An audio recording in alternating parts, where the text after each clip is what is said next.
미국 원주민 학살 사건. 원래 아메리카 대륙에는 백인들이 존재하지 않았습니다. 흔히 우리가 인디언이라고 부르는 원주민들이 살고 있었죠.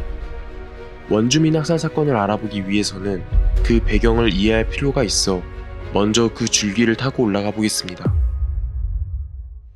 1492년 평화롭던 아메리카에 콜럼버스가 등장합니다. 이때부터 식민 작업을 시작하고 원주민들을 학살하기 시작했죠. 당시 800만이었던 원주민 타이노족은 1500년경 10만으로 인구가 감소했고, 이 과정에서 스페인 사람들은 한 칼의 원주민 사람을 두 쪽을 내버리거나 머리를 자르거나 내장을 꺼낼 수 있느냐를 두고 서로 내기를 걸어 젖먹이 아기의 발을 잡아 엄마 품에서 떼어내어 머리를 바위로 내동댕이 쳤고, 어머니와 함께 칼로 찔러 꼬챙이처럼 꿰기도 했습니다. 그러나 농사와 사업 정책이 실패하고 그들은 남미로 이동합니다. 그로 인해 현재 미국인 북미 아메리카 원주민들은 다시 평온을 되찾죠. 그러나 시간이 지나 1620년에는 영국이 등장합니다. 이때 등장한 영국인들은 종교 개혁으로 인해 거의 추방당하다시피 이주한 청교도인들입니다. 이들은 미국 동부에 정착을 하는데, 선량한 원주민들은 항해로 굶주린 그들을 위해 옥수수도 나누어주고 재배법도 알려줍니다. 하지만 1675년 영국의 제임스 1세는 대영제국 군대를 보내 식민 작업에 들어갑니다. 그때부터 동부 끝자락에 있던 원주민들이 중부로 강제로 이동을 하게 되고, 이때 영국인들에 대항해 일어난 인디언 전쟁이 있는데, 그게 바로 필리방 전쟁입니다. 이는 인디언과 백인과의 최초의 전면전인데, 필립 왕은 백인들에게 불리는 원주민 추장 이름인데 산채로 사지가 찢겼으며, 이 전투로 원주민 연맹은 6,000명이 사망했고, 죽지 않는 이들은 인근 버뮤다 노예로 팔려갔습니다. 결국 한 민족의 자유에 대한 열망이 다른 민족을 전복하고 노예로 만들어버린 셈이 된 거죠. 당시 미국 대륙의 동부는 영국이, 중부는 프랑스, 그리고 서부는 스페인이 땅 따먹기 식으로 나눠 가지고 있었습니다. 그런데 영국이 자꾸 동부에서 중부까지 오려고 하니 프랑스와 영국이 전쟁을 합니다. 1763년 프랑스는 이 전쟁에서 패하고 영국은 전쟁을 하며 국고가 거의 탕진된 상황이었죠. 국고가 바닥나기 직전인 영국은 미 대륙에 우리가 수출해주는 차에 대해서 세금을 내라고 합니다. 그러자 미국 내 영국인들이 그 유명한 보스턴 차 사건을 일으키며 반기를 들었고, 이 사건을 계기로 건국의 아버지라 불리우는 조지 워싱턴, 존 애덤스, 벤자민 프랭클린이 한데 모여 미국의 독립혁명이 시작됩니다. 마침내 미국은 독립전쟁에서 승리하고 영국의 간섭으로부터 벗어나게 되죠. 독립 후에 미국은 동부만 소유하고 있었는데, 유럽에서 전성기를 구가하고 있던 나폴레옹의 프랑스는 전쟁에 모든 물자를 쏟아 돈이 없었습니다. 때마침 미국은 대서양 남쪽에 무역의 요충지가 필요했고, 그곳은 프랑스 소유의 루이지애나주 뉴올리언스였습니다.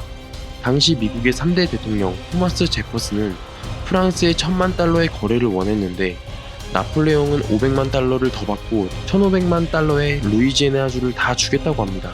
미국은 이렇게 타이밍이 잘 맞아 독립 이후 동부만 있던 정부가 피 한 방울 흘리지 않고 중부까지 갖게 된 거죠.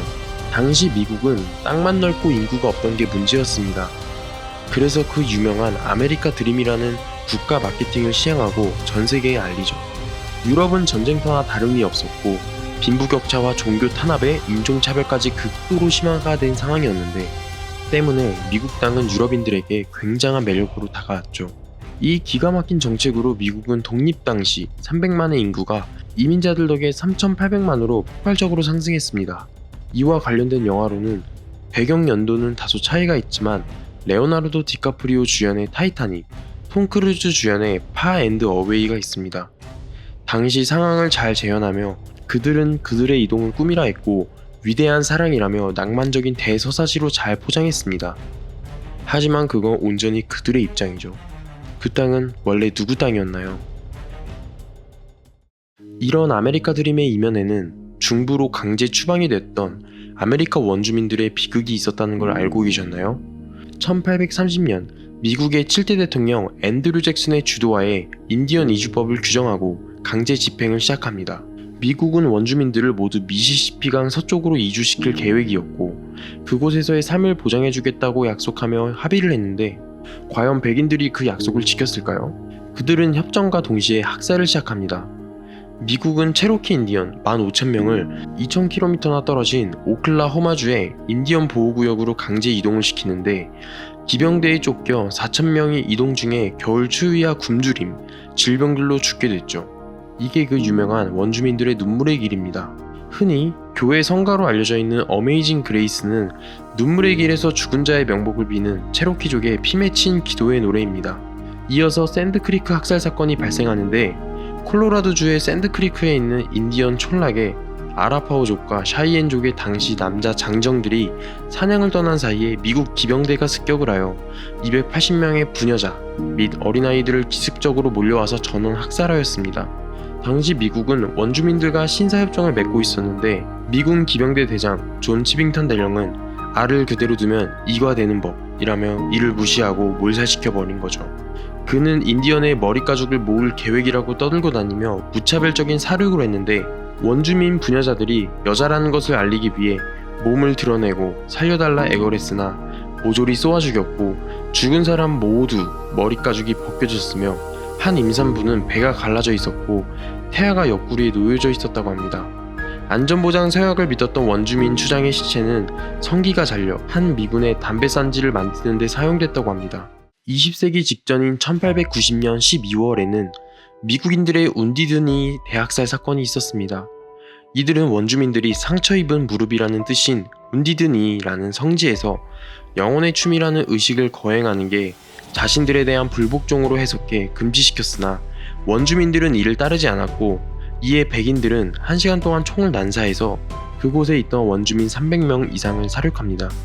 단순히 불복종이 아닌 미국 건국의 아버지들이 비옥한 땅과 풍부한 금을 차지하기 위해 원주민을 잔인하게 박멸한 이 사건 역시 평소와 같이 여자와 아이들도 총을 난사해 죽였고 아니나 다를까 백인 군 사령관은 무죄로 풀려납니다. 이 사건 이후 살아남은 인디언들은 모두 인디언 보호구역이라는 사막과 불모지로 이루어진 강제 수용지대로 이송되었으며 그것도 모자라 1970년대에는 인디언 가입 여성의 약 40%를 강제적 불임 프로그램을 실행하여 토착민을 말살하고자 했습니다. 또한 토착민의 사회문화적 밀집성을 파괴하기 위해 인디언 아기들을 비인디언 가정에 입양시켜 인디언 혈통이 밝혀지지 못하도록 하였고 어린이들을 자기 집에서 수백 마일 떨어진 기숙학교에 강제로 보내 10년 넘게 기숙사에서 살게 하면서 인디언 말이나 종교의식을 금지시켜 정체성을 찾지 못하도록 하였습니다.